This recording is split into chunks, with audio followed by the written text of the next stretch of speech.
Bismillahirrahmanirrahim. Assalamualaikum warahmatullahi wabarakatuh. Alhamdulillahi rabbil alamin. Wassalatu wassalamu ala ashrafil anbiya'i wal mursalin wa ala alihi wa ashabihi ajma'in. Jamaah yang dirahmati Allah, kita bersyukur kepada Allah pada hari ini bisa kembali melanjutkan kajian Al-Mulakhas Al-Fiqhi karya Syekh Shalih bin Fauzan Al-Fauzan yang lama banget kita ndak kajian ini. Sebelum Ramadan pun kita sempat ndak kajian ya, berapa kali gitu.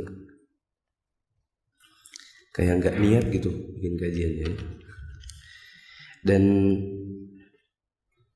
kita sampai pada bab tentang ijarah, sewa menyewa, pada subbab tentang pembatalan akad sewa menyewa. Di buku yang antum pegang ada di halaman 231, di kitab aslinya 149. Kata penulis, wa yanfasikhu aqdul ijarati bi umurin. Silakan pembaca. Akad sewa menyewa menjadi batal dalam kondisi berikut.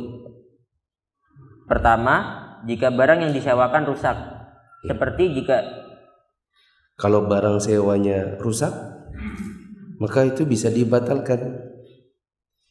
Antum sewa mobil, baru jalan sekilo, ternyata itu nggak bisa jalan jauh mobilnya. Baru mau digas sedikit, gasnya kok dol. Ini kayaknya ada masalah di transmisi, balik lagi.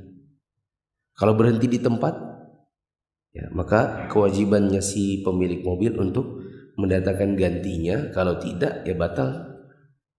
Begitu.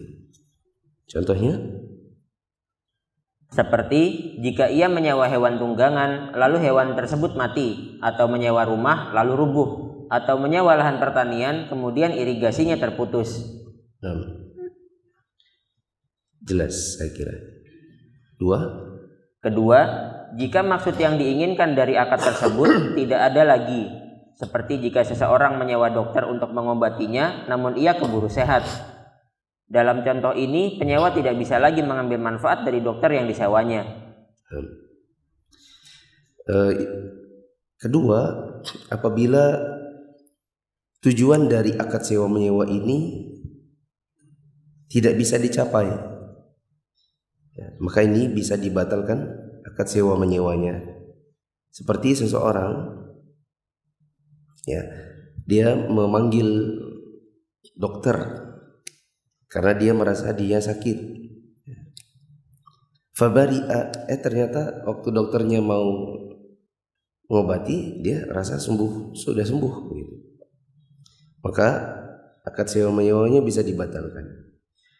Cuma kalau di zaman sekarang, apakah segampang itu?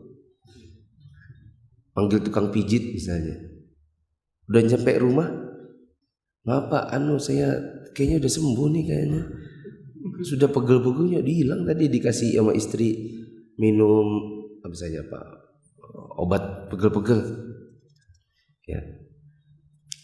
Jadi pulang aja. Apakah semudah itu? Ya enggak juga. Kasihan kalau tukang pijitnya jauh-jauh datang, masa nggak dikasih duit duit transport. Karena orang sudah jauh-jauh datang, masa kita dengan gampangnya batalkan begitu aja? Ya tinggal nanti ada bab solah datang, bab tentang perdamaian. Ya, tukang pijitnya bilang, oh ya udah enggak apa-apa, tapi saya sudah jauh Nah, berarti kita harus, ya misalnya pijitnya 150.000, kasihlah ongkos kirim ongkos transport mungkin 20.000, 30.000. Jangan orang disuruh pulang begitu saja, ya. Lanjut. Bila seseorang yang disewa untuk melakukan suatu pekerjaan jatuh sakit, maka ia harus menunjuk penggantinya yang akan melakukan pekerjaan tersebut, kecuali sebentar. Di mana antum baca ini? Wa man istujira li amali syai'in famaridha. uqima maqamahu min malihi man ya'maluhu. Oke. Ya. Terus diulang dia. Bila seseorang yang disewa untuk melakukan suatu pekerjaan jatuh sakit, maka ia harus menunjuk penggantinya yang akan melakukan pekerjaan tersebut, kecuali bila ia diharuskan melakukannya sendiri. Ya, sebentar dulu. Kalau ada orang disewa tenaganya untuk mengerjakan suatu pekerjaan, ternyata dia tidak sanggup. Misalnya di sini diberi contoh, orangnya sakit.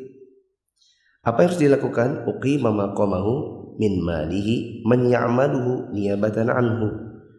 Maka harus ada yang menggantikan dirinya sebagai pengganti dirinya, mengerjakan pekerjaan yang tadi dibutuhkan atau yang disewa karenanya dengan harta pengganti harga sewanya dibayar oleh si yang sakit ini. Saya kasih contoh tukang. Ya. Ada tukang sudah janjian hari ini mau pasang keramik. Ya. Terus tukangnya nggak bisa. Dia bilang saya sakit pak, nanti saya suruh teman saya. Maka temannya yang gantikan dirinya untuk pasang keramik. Terus yang bayar sewanya siapa? Tergantung. Kalau memang belum dibayar si tukang sakit ini, si tukang yang sakit ini, maka pemilik rumah yang bayar. Tapi kalau sudah dikasih dikasih ongkos, misalnya dia sudah minta di depan, dia sudah hitung-hitungan pasang keramik itu 60.000 per meter persegi. Belum termasuk si keramiknya. Terus sudah dikasih uang, oh ini 5 kali 6. 5 kali 6 berapa? 30 kali 60 1.800.000. Sudah dikasih di depan 1.800.000, maka si tukang yang sedang sakit dia yang bayar ke temannya. Nah, kalau akal-akalnya tukang zaman sekarang, dia cari proyek 75.000. Setelah itu, oh saya sakit. Habis itu dia cari temannya, lalu temannya yang dibayar 60.000. Lalu dia dapat 15.000 tanpa kerja. Begitu. Terus Sebab bisa jadi tujuan sewa menyewanya tidak akan tercapai jika dikerjakan oleh selainnya. Saya lanjutkan kata-kata saya. Maka kalau jadi tukang yang syar'i. Dan kita juga kalau cari tukang, bagus cari tukang itu yang jujur.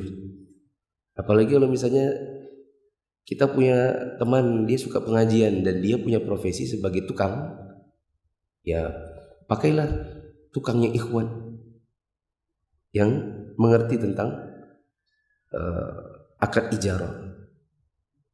Jangan tukang yang ya belum terpercaya. Kalau teman-teman kontraktor itu banyak yang cerita, sudah bayar tukangnya lari, bayar cuma dikerjain sedikit, setelah itu nggak datang-datang lagi, uangnya sudah diambilnya, ya kan? Atau masuk grup namanya KPSB. Apa kebanyakan KPSB itu? Yang logonya merah di Pengusaha Muslim Balikpapan. Ya. Pengusaha Muslim Balikpapan gitu ya. Biasanya kita kalau nanya sesuatu di situ, teman-teman ada yang tahu nggak pijit ikhwan? Nanti diposting nomornya. Ada nggak yang tahu tukang yang ikhwan? Posting nomornya. Jadi kita carinya tenaganya di situ. Lanjutnya, innal maqsuda qad la yuhsalu bi 'amali ghairihi. Lanjut. Dengan begitu, penyewa tidak diharuskan menerima pekerjaan orang lain. Hanya saja, ketika itu ia bebas memilih antara bersabar dan menunggu orang tersebut sembuh atau membatalkan sewa menyewanya karena tidak bisa mendapatkan haknya. Ya. Si tukang yang sedang sakit, dia suruh orang untuk gantikan dirinya. illa idza ishtarata mubasharatahu al-amal bi nafsihi, kecuali kalau si yang menyewa tenaganya mempersyaratkan harus dia langsung. Li'anna al-maqsuda qad la yasul bi amali ghairi, karena kadang-kadang kalau digantikan orangnya justru tujuan akad ijarah ini jadi tidak tercapai. Ya, saya kasih contoh, tukangnya ini memang dikenal kerjanya bagus. Pasang keramik itu kan bukan kayak puzzle, tak tak tak tak selesai. Pasang keramik itu kan nanti miring enggak. Kalau WC kan enggak boleh datar. WC kan kalau pasang keramik harus miring. Kalau datar nanti airnya dikumpul di situ. Jadi butuh sikat terus setiap hari. Harus miring. Nah, itu tukang yang mengerti seperti itu, tukangnya harus bagus. Terus misalnya keramik WC itu kan kadang ininya berkeramik juga kan dindingnya. Nah, maunya itu natnya si lantai ketemu sama dindingnya, jadi garisnya sama. Kalau nanti tidak bagus pasangnya, lari-lari dia di sini keramik satu, di sini setengahnya, jadi tidak bagus gitu. Dia bilang saya maunya kamu karena kamu sudah dikenal di Balikpapan ini, pokoknya kalau tukang keramik kamu sudah yang paling bagus. Anu Pak, tapi saya sakit. Ya, saya gantiin teman saya aja. Enggak mau saya. Pokoknya harus kamu.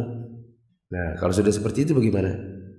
Nah, di sini dikatakan lakin yukhayyaru hina idzin al-mustajiru baina as-sabr wal intidhar. Kalau begitu, kalau memang maunya si tukang yang sedang sakit ini, si penyewa harus memilih antara sabar dan menunggu sampai hatta yabra al-ajir, sampai sembuh si tenaga yang disewanya. Dengan apa? Kalau tidak mau sabar, tidak mau nunggu, al-fasakh. Kalau gitu batalkan. Ya, masa orang sakit dipaksa suruh kerja? Nah, kalau dibatalkan bagaimana? Usulihi ila haqqihi. Silakan dia mengambil kembali haknya. Nah, itu susah tuh ngitungnya. Ya. Kan tadi sudah akad 5 kali 6 berapa tadi? 1.800.000. Baru terpasang tidak bisa dihitung. Keramiknya ke sini dan ke sini. Apa cara ngitungnya ini? Anggap aja, oh sudah saya hitung dulu. Oh ini sudah terpasang 500, berarti 1.300.000. Kamu tidak bisa hari ini? Tidak bisa Pak, saya sakit ini. Nah, saya biasanya kalau sakit begini mungkin seminggu. Wah, seminggu kelamaan, saya tidak bisa ke WC. Kembaliin uang saya. Maka dia minta kembali uangnya 1.300.000. Yang 500-nya kamu ambil, saya ganti tukang yang lain. Begitu. Atau ya dia bilang, ya sudah carikan temanmu harus hari ini juga, nanti uang sisanya kamu aja yang bayar ke dia. Nah, kalau saya pribadi dengan akad-akad yang seperti itu biasanya kerja dulu. Kalau sudah kerja baru dibayar.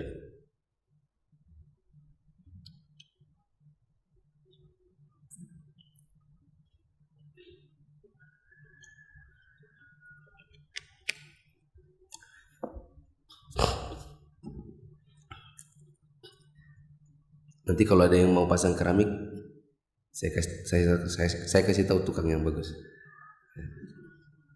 Terus orang yang disewa ada dua macam, khusus dan bersama. Orang sewaan khusus adalah orang khusus dan bersama. Ada nggak ya bahasa yang lebih bagus ya? Wal ajiru ala qismain. Orang yang disewa tenaganya itu dibagi menjadi dua, khas wa mushtarak. Dia orang khusus dan mushtarak. Berserikat ya. Gabungan. Itu apa tadi? Bersama. Berserikat ya Ustaz. Coba kita baca dulu penjelasannya, baru nanti cari definisi yang bagus, istilah yang bagus. Orang sewaan khusus adalah orang yang disewa dalam waktu tertentu oleh satu orang, pihak penyewa berhak mendapat seluruh manfaat orang tersebut tanpa ada orang lain yang ikut memanfaatkan. Sedangkan orang sewaan bersama adalah orang yang manfaatnya ditentukan lewat pekerjaan dan tidak terikat dengan orang tertentu. Ia menerima order kerjaan dari sejumlah orang dalam waktu yang sama. Apa itu berarti? Ya sudah. Orang sewaan khusus berarti dia hanya bekerja pada satu orang. Orang lain tidak berhak untuk menyewa dirinya. Contohnya pembantu di rumah misalnya, nginep di rumah, dibayar 1 bulan gaji untuk pekerjaan yang ada di rumah, maka dia tidak nyabang dengan rumah yang lain. Ada juga orang sewaan yang mushtarak, dia bisa disewa oleh siapapun. Misalnya pembantunya hanya kerja dari jam 8 sampai jam 10 di rumahnya si ini. Nanti jam 10, jam setengah 11 dia pindah ke rumahnya si Anu. Nah, berarti orang sewaan khusus dan orang sewaan pemborong. Ada juga pembantu pemborong. Orang sewaan mushtarak gitu aja kali ya. Yang khusus dan mushtarak. Mushtarak itu artinya gabungan. Dia ngambil kerjaan di beberapa tempat. Freelance. Oh, bagus juga tuh. Pembantu freelance.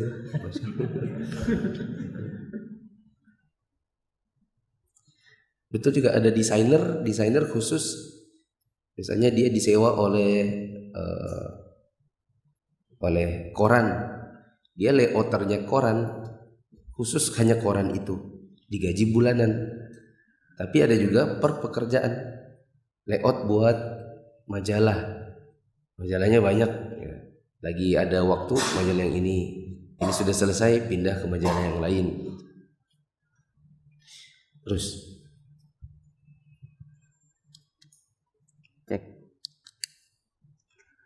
orang sewaan khusus tidak akan menjamin apa yang rusak akibat perbuatannya secara tidak sengaja. Stop. Bukan tidak akan menjamin, tapi tidak ganti rugi. Fal ajirul khas la yadman. Dia tidak mengganti rugi. Ma janat yaduhu khata'an. Yang tangannya merusak secara tidak sengaja. Contohnya pembantu di rumah pecahkan piring. Nah, dia kan ajir khas. Dia kan orang yang disewa secara khusus, hanya di rumah itu saja. Ya, dikasih gaji bulanan. Terus tidak sengaja misalnya ada kecoa lewat di tangannya. Ya, waktu dia lagi cuci piring ada kecoa lewat di tangannya, refleks dia lempar piring yang ada di tangannya, pecah lah. Nah, maka dia tidak wajib untuk mengganti rugi. Ya, seperti jika alat yang dipakainya rusak, sebab ia bertindak selaku pengganti dari pemilik, sehingga tidak wajib mengganti seperti layaknya seorang wakil. Ya. Contohnya alat yang dipakai rusak, ya. Atau juga misalnya apa ya? Ya, saya kira sudah bisa dipahami ya. Ya. Pegawai-pegawai yang digaji di pabrik, nah, ada alat yang secara tidak sengaja mungkin dia anggaplah salah colok lah atau gimana kah, konslet ya. Kemudian rusak alatnya, maka dia tidak punya kewajiban untuk mengganti, karena li'annahu naibun 'anil malik, karena dia dianggap sebagai wakil dari si pemilik alat ya, sama seperti wakil. Wa in ta'adda aw farrata dhamina matalifa. Pada dasarnya dia tidak wajib untuk mengganti kalau memang tidak sengaja. Tapi kalau sengaja bagaimana? Baca.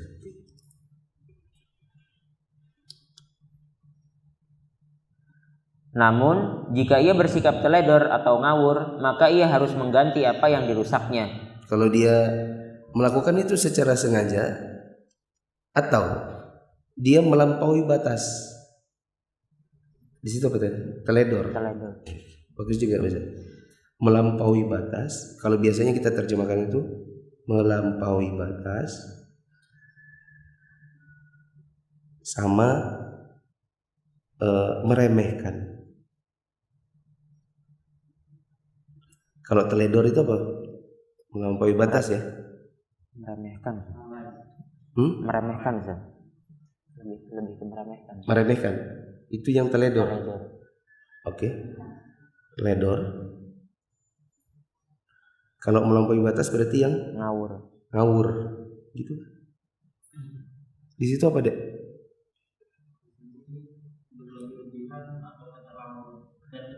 Berlebih-lebihan dan keterlaluan.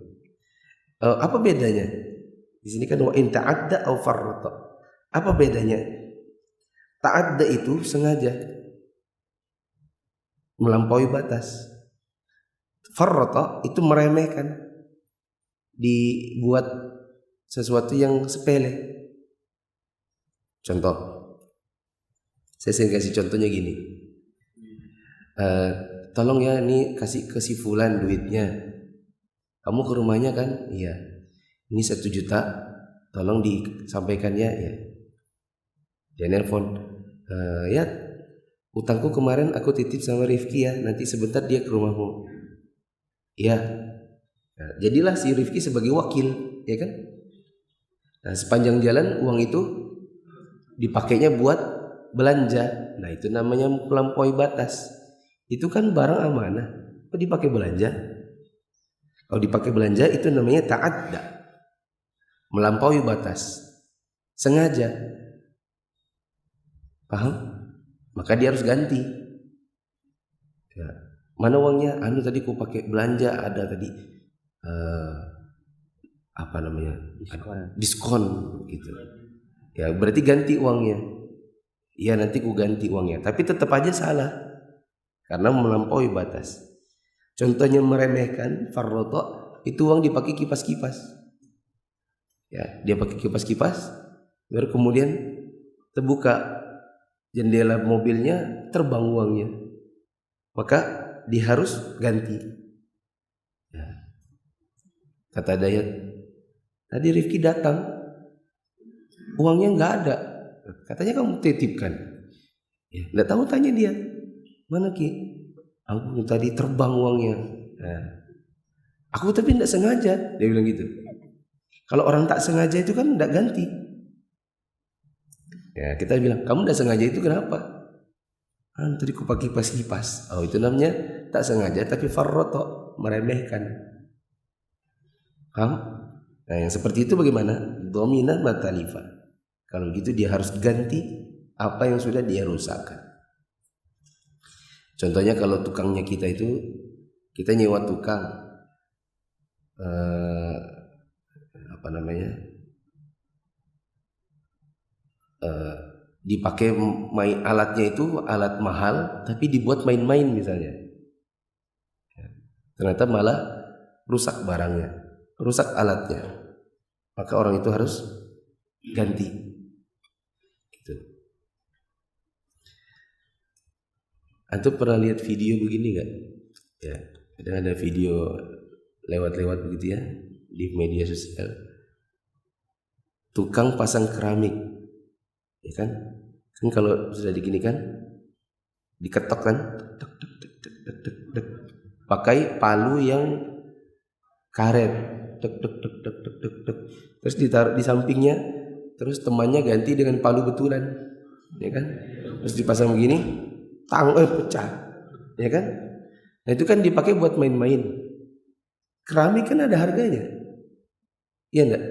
Siapa yang ganti itu keramik? Yang ngusilin tadi. Itu berarti termasuk. Nah ini kan rusak, bagaimana? Maka harus ganti. Siapa yang ganti? Yang ganti palu betulan. Tapi kalau itu konten, mereka memang sengaja berdua baru di video biar lucu-lucuan, maka penggantinya adalah si yang ganti palu, si yang ketok, si kameramen. Kan itu kan dibuat secara sengaja, buat lucu-lucuan aja. Nah, mereka tidak berpikir bahwa itu kan uangnya orang, itu uangnya si pemilik, entah pemilik gedung, entah pemilik si kontraktornya dipakai. Ya, maka mereka merusak hartanya orang, maka harus ganti. Begitu. Nah masalahnya keramik itu tidak udah beli sebiji, dia harus sekotak, ya kan? Maka dia harus ganti sekotak. Lanjut. Adapun orang sewaan bersama, maka ia mengganti semua yang rusak akibat perbuatannya. Ia tidak berhak mendapat bayaran kecuali setelah bekerja, karena pekerjaan itu merupakan tanggung jawabnya. Hal ini karena semua yang terjadi dari suatu tanggung jawab, maka menjadi tanggung jawab pula. Contohnya apa? Contoh tukang jahit. Karena tidak semua ajir musytarak akan ganti. Kalau kita bilang pembantu tadi, pembantu yang jam sekian sampai jam sekian di rumahnya siapa, sekian sampai sekian di rumahnya siapa, dia diperkerjakan oleh beberapa orang, terus dia cuci piring, kemudian piringnya pecah karena tak sengaja, maka dia bisa jadi tidak mengganti. Ya. Tapi kalau tukang jahit bagaimana? Tukang jahit, dia dikasih kain oleh seseorang, ini Pak jahitkan, diukur sudah padanya, ternyata waktu diambil sempit, ya, atau tidak sesuai, ini kok ketat ya, kok nggak bisa gerak ya, ya, oh dia baru sadar itu kainnya kain stretching misalnya, itu kain yang kalau dipasin di badan malah ketat, jadi kalau mau jahit kainnya itu harus dilonggarin dikit, ya. Maka ini siapa yang ganti? Susah itu. Biasanya tukang jahitnya bilang, oh ini kan sudah selesai ukuran. Saya nggak tahu. Mungkin masnya yang gendut sekarang. Ya. Baru 5 hari lalu saya ukur. Ya nggak tahu, mungkin masnya balas dendam kali pas lebaran. Jadinya sudah tiba-tiba nggak muat gitu. Biasanya berkelahi di tukang jahit. Terus upah wajib diberikan kepada orang yang disewa setelah terjadi akad. Hanya saja ia tidak berhak memintanya kecuali setelah menyelesaikan pekerjaan yang menjadi tanggung jawabnya, atau setelah ia dimanfaatkan secara penuh sesuai akad, atau ia menyerahkan barang yang disewakan setelah berlalunya masa sewa jika tidak ada penghalang. Ya. Kapan dia terima ujroh? Kapan si ajir terima ujroh? Jawabannya adalah ba'da yusallimul amala alladhi fi dhimmati. Ba'dama yusallimul amal. Setelah dia menyelesaikan pekerjaannya yang dia diberikan tanggung jawab untuk itu.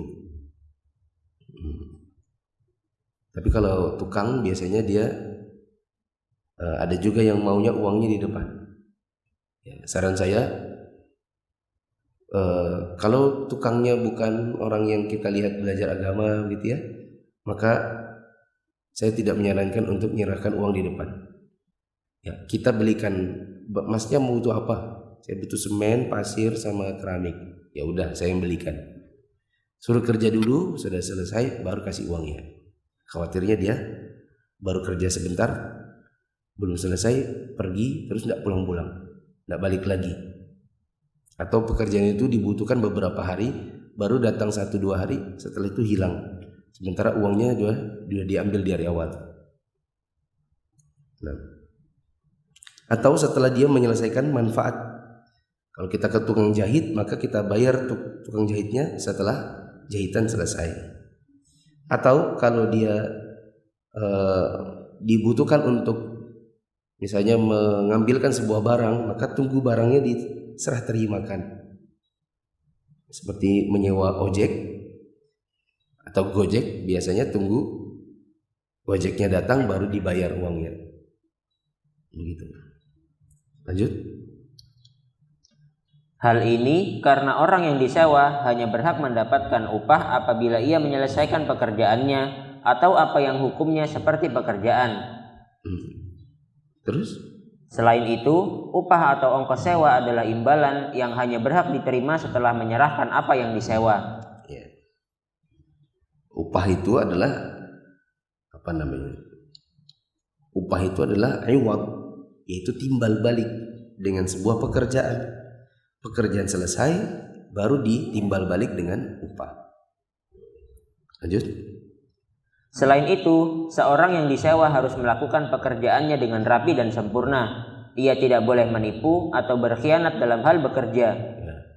Kalau kita jadi ajir, maka kita harus bekerja sesuai dengan amanah dari si pemberi uang atau si pemberi pekerjaan. Tidak boleh kita berkhianat atau menipu.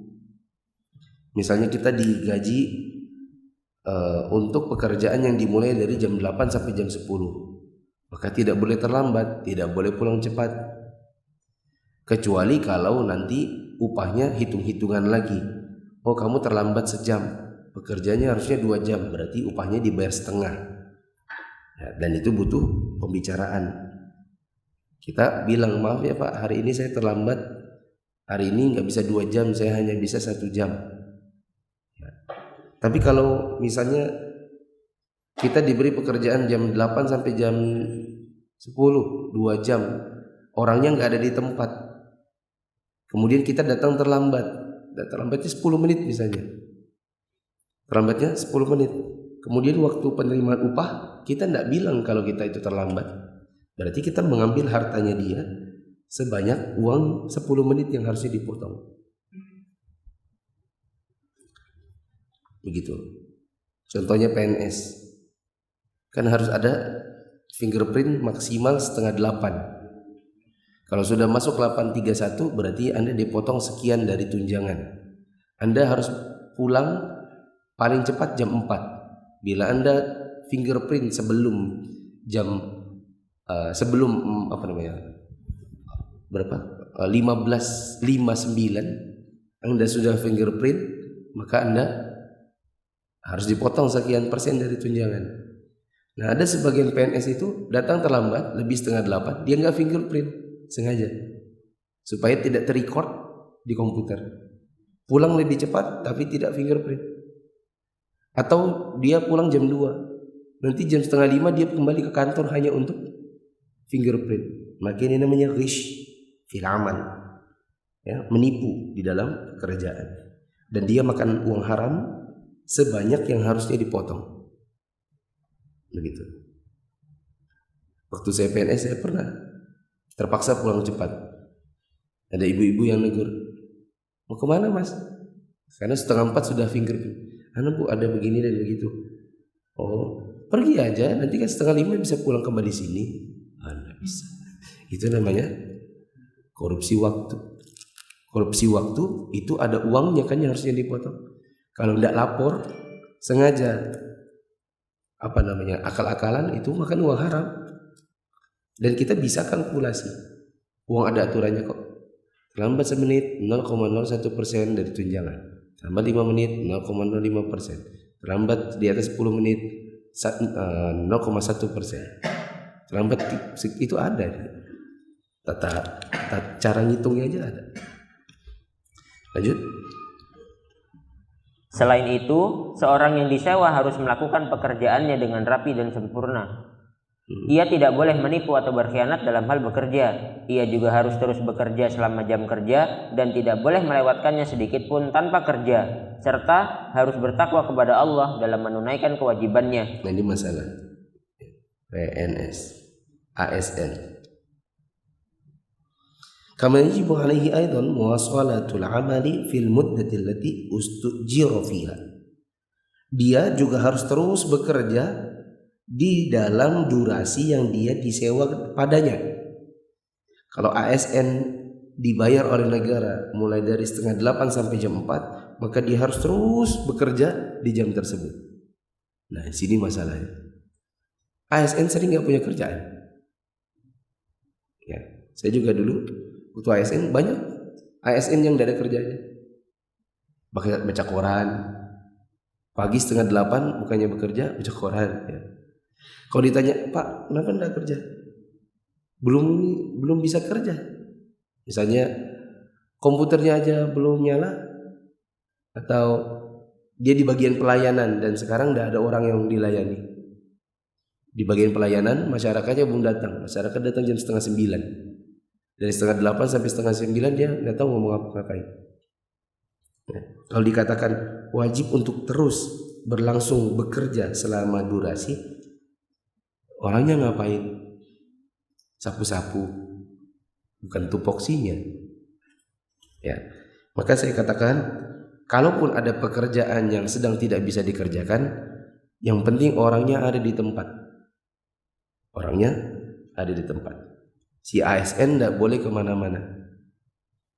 Kalau komputernya belum nyala, masih loading dan lain-lain, ya dia tetap ada di tempat. Tidak boleh pergi dulu, komputernya masih loading, saya mau ada toko saya belum dibuka. Dia pergi dulu tokonya, nanti dia balik lagi.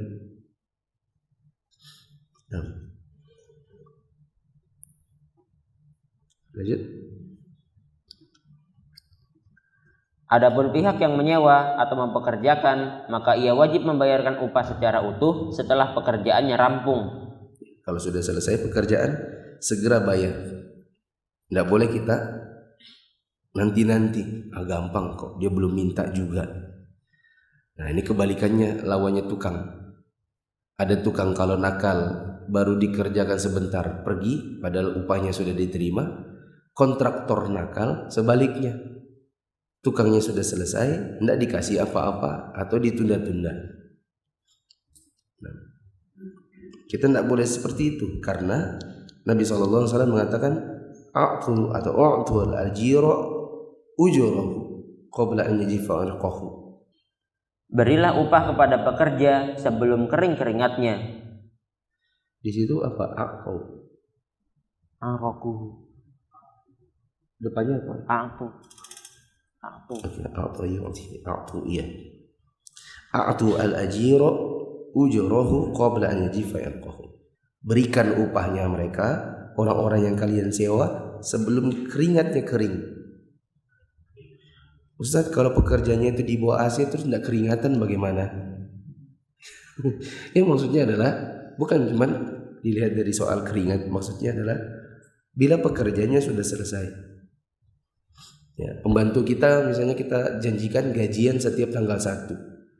Maka jangan sampai tanggal 10 baru dibayar. Terus ada riwayat dari Abu Hurairah radhiyallahu anhu dari Nabi SAW, beliau bersabda bahwa Allah berfirman, "Thalathatun ana khasmuhum yaumal qiyamati wa man kanat khasmuhu wa ma kuntu khasmuhu." Apa di situ? Khasmahu. Wa ma kuntu khasmahu terus Khasamtuhu. Oke. Di situ salah satu atau salah satu? Salah satu. Di sini salah satu.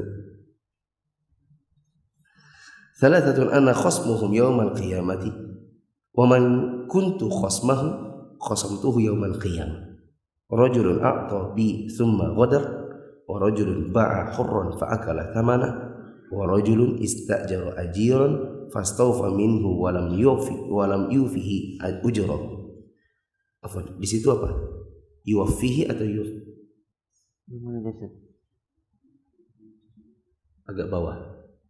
Enggak ada sih.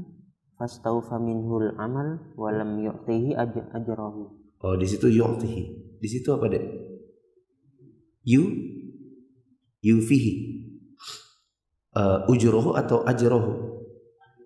Ajrahu. Di situ apa? Ajrahu.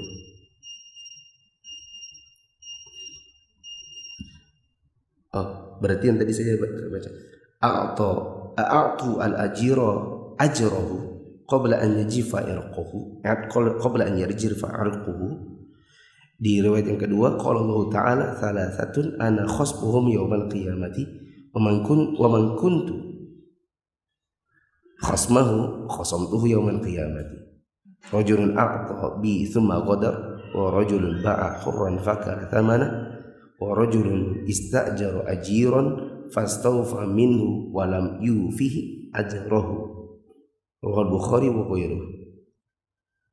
Ada 3 orang yang akan menjadi lawanku pada hari kiamat, dan siapapun yang aku lawan pasti akan kalah. Orang yang memberi jaminan atas namaku lalu menipu, orang yang menjual orang merdeka lalu memakan harganya, dan orang yang menyewa seorang pekerja hingga selesai menunaikan pekerjaannya namun tidak membayarkan upahnya. Hadis Bukhari dan yang lainnya. Ini hati-hati para kontraktor. Kontraktor cari tukang, tukangnya udah kerja, tukangnya dibayar. Akhirnya tukangnya balas dendam, besok-besok dia kerja tapi cuman sebentar langsung lari. Ini sama seperti fenomena utang piutang. Si yang punya uang minta imbalan bunga, si yang dikasih pinjaman tidak kembalikan cicilan. Jadi 11-12. Terus terakhir, karenanya pekerjaan seorang buruh adalah amanah yang diembannya. Ia harus memperhatikan kesempurnaan, keahlian, dan kejujuran dalam bekerja. Sedangkan upahnya adalah hutang yang ditanggung oleh yang mempekerjakannya. Upah ini merupakan kewajiban yang harus dibayarkan tanpa ditunda-tunda maupun dikurangi. Wallahu ta'ala a'lam. wajibu alaihi ada'uhu min ghairi muwafiqah. Habis bab ijar. Ada pertanyaan? Ini sudah selesai.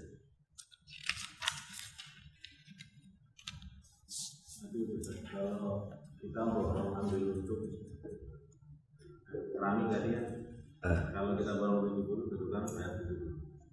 Kita ambil uang harga 100, kita tawarkan ke orang 70.000. 30-nya gimana? Kita kan dapatnya.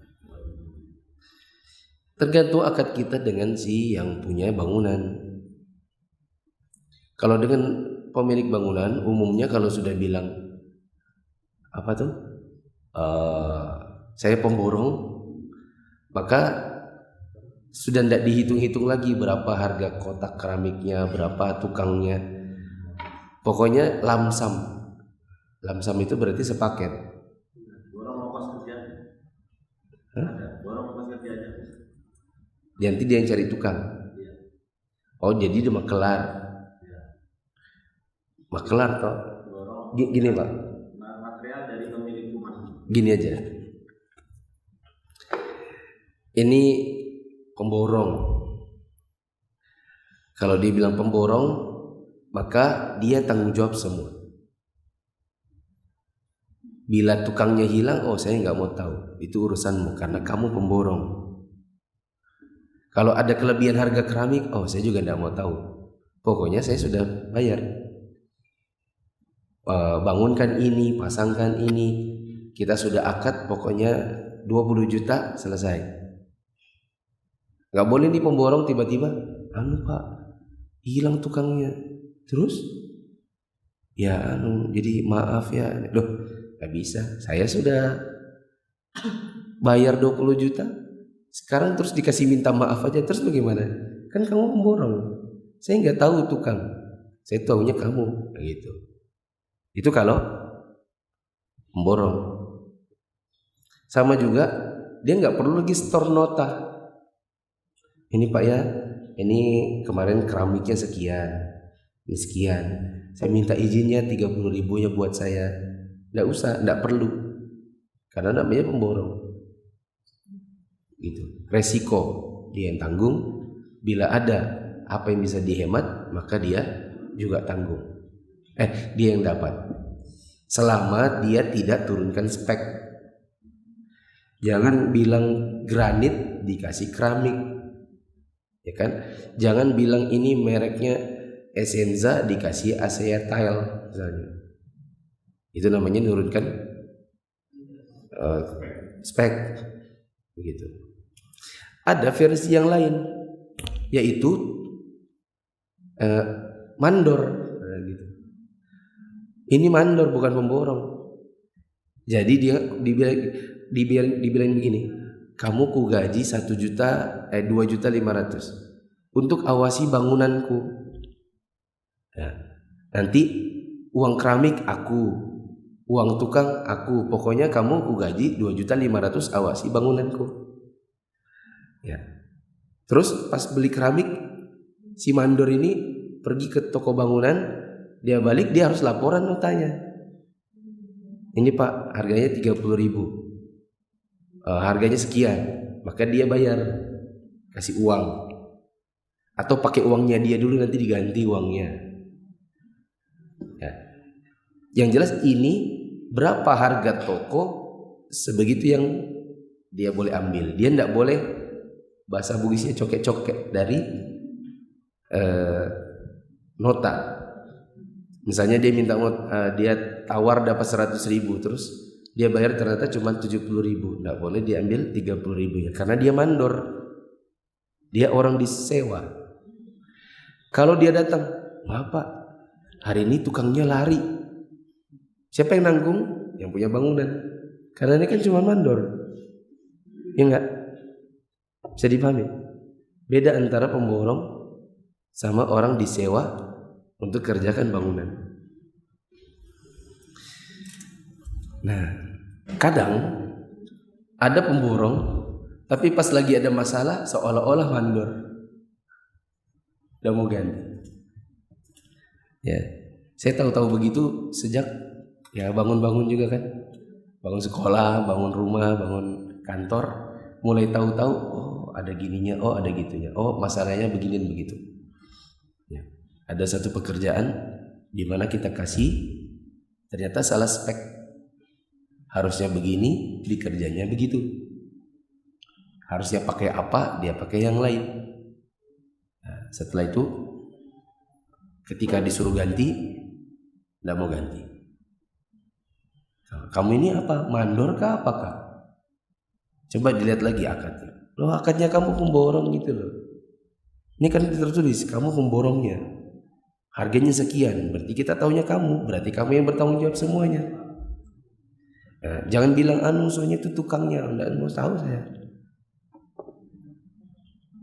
Bisa dipahami? Saya pernah dulu umroh dari Arab Saudi, maksudnya waktu tinggal di Saudi.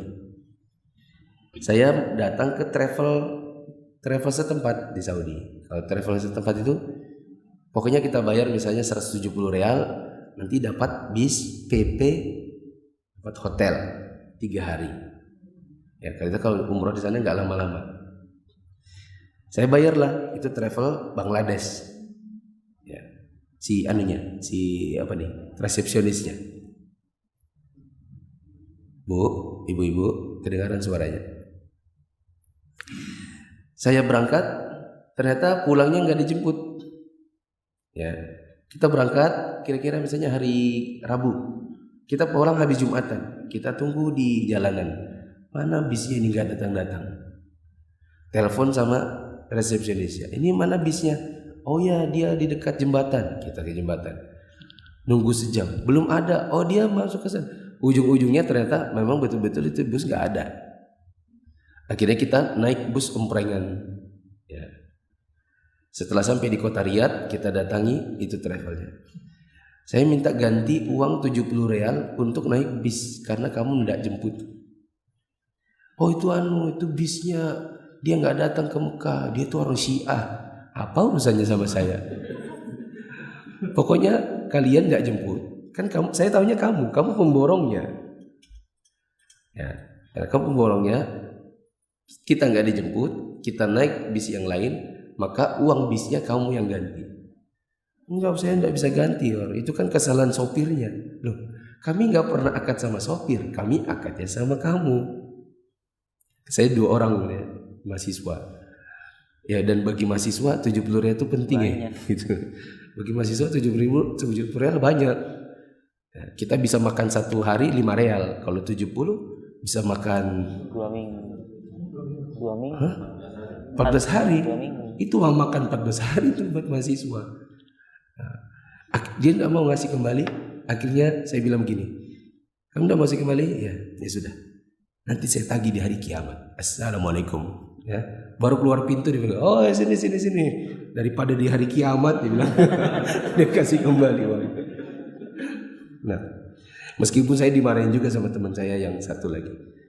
Dia bilang, "Enggak usah lah, biar aja enggak usah kamu bilang di hari kiamat." Nah, terus gimana? Ya udahlah, kita maafkan. Ya gimana ya? Ada orang kadang dimaafkan, habis itu dia menganggap, "Oh, kita giniin aja sering-sering, enggak usah dijemput. Banyak kok yang memaafkan." Begitu. Ada ikhwan datang ke saya. "Ustadz, masih ingat gak saya dulu pernah bilang saya mau usaha anu?" "Oh iya." Nah, sekarang saya berseteru sama ikhwan, sesama anak pengajian. Ketemunya di pengajian saya lagi. Yang saya bilang, "Coba salam-salam. Assalamualaikum, assalamualaikum," kan? Coba antum salam-salam. Sekarang deh salam-salam. Assalamualaikum, kan? Baru kenalan lah. Baru kenalan lah dia. Dari perkenalan itulah mereka kerjasama. Saya tidak usah sebutkan usahanya. Kerjasama mereka. Dari kajian saya di BDI. Pas sudah sekian lama, akhirnya datang yang satu. "Kami berseteru, Ustaz. Soalnya dia itu suka ngambil uang usahanya itu hilang. Dia bilang dipakai. Oh, dia bilang ini kemarin begini. Pokoknya bagi saya nggak amanah. Ini gimana nih?" Saya datang ke Ustadz Fulan, beliau bilang maafkan aja. Ya. Saya bilang kalau saya nggak maafkan, karena banyak orang di Indonesia ini dimaafkan, setelah itu dijadikannya modus, ya, melunjak gitu. Kalau menurut saya, antum tagih apa yang memang menjadi kewajibannya, itu bagi saya sih. Ya. Tapi kalau antum mau maafkan ya terserah antum. Ada dua sudut pandang. Memaafkan bagus, dapat pahala, betul. Tapi di satu sisi yang lain ada sudut pandang yang lain. Orang kalau dimaafkan begitu saja untuk sebuah keteledoran, kadang-kadang setelah itu dia berubah menjadi seorang penipu. Ya, dari nggak sengaja lama-lama jadi sengaja. Ada pertanyaan? Sudah syuruk belum ya? Berapa menit lagi? Ada pertanyaan?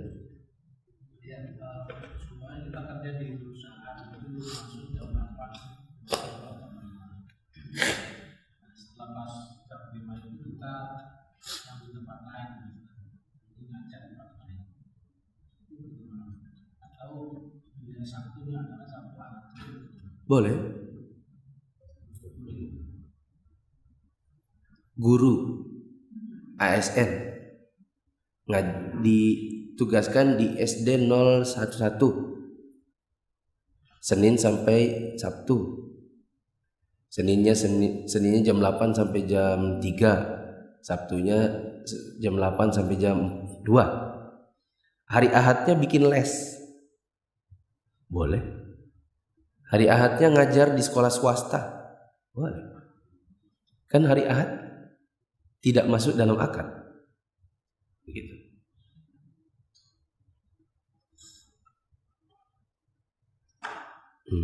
Yang tadi pegawai dulu laptopnya mau hidupkan, kita kan di pegawai dibayar itu bekerjanya sesuai dengan durasi. Kalau nggak ada pekerjaan, dia bisa melaksanakan yang lain, tapi harus standby di tempat. Nah, itu kalau sambil nunggu laptop tidur sebentar itu boleh? Kalau antum kan guru, nggak boleh. Saya yang punya sekolah. Nanti dilihat murid lihat, coba panggil Pak SDN kaca. Tidur. Itu mencemari nama baik sekolah nanti. Ya, bilang Pak Drian, bilang semuanya. Ada Pak Drian di sini. Awas kalau ada guru tidur di sekolah, itu. Kecuali mungkin tidurnya di UKS, di ranjang UKS. Ya. Itu bisa dia sebut, oh Pak guru sakit. Ya, tapi kalau tidur dalam kantor, ya nggak boleh, itu bukan jam kerja, bukan jam tidur. Terus tidur itu kadang bablas. Laptop nunggunya berapa menit sih loadingnya? 10 menit. Tidur dulu 10 menit. Kadang kita baru terbangun setelah setengah jam. Ya kan? Maka kalau guru nunggu loading bikin teh, bikin kopi, nggak boleh tidur. Antum biasanya ngapain? Iya, nggak boleh tidur. Bilangin sama guru-guru yang lain. Ini guru SMP Mufid.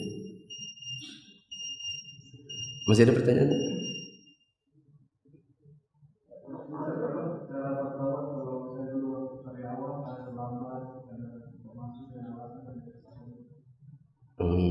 Susah ya. Dulu sering terlambat, harusnya kan dipotong. Kalau ASN itu, kalau saya dulu pas gajian, misalnya saya ingat ada 2 hari yang saya terlambat, terus kok gajinya utuh, nah saya datangi bagian keuangannya, ini harusnya dipotong. Di situ tidak terdetek kan mas, saya tuh fingerprint apa adanya. Kalau memang terlambat 5 menit, saya fingerprint apa adanya, kan harusnya komputer udah membaca, udah langsung duitnya keluar, tetap gitu kan, potongannya berapa kelihatan.